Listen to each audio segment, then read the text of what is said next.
গাছের জন্য জৈব সার করবো, সেই জন্য একটা বিশেষ উপাদান দরকার, সেটা হচ্ছে কচুরিপানা। আর আমাদের গ্রাম অঞ্চলে কচুরিপানাটা পাওয়া খুব সহজ।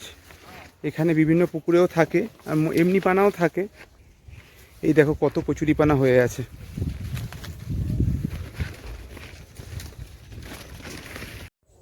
চারপাশে শুধু কচুরিপানা।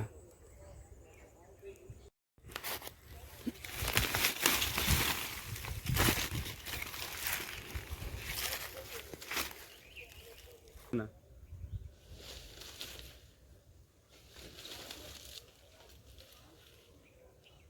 একদম কাছে, খুব একটা তুলতে অসুবিধাও হচ্ছে না।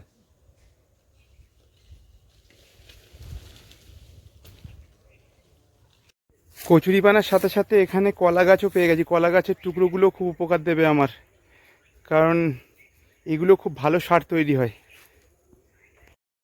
এই দেখো কলা গাছ পড়ে রয়েছে, এখান থেকেই টুকরো করে নিয়ে চলে যাব।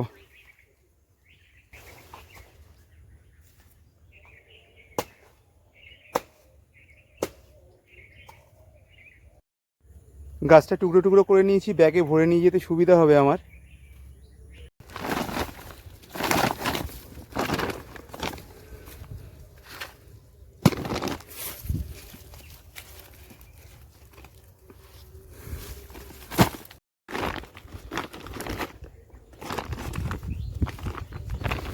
এইবার সামনে থেকে কচুরিপানাগুলো নেবো, নিয়ে চলে যাব।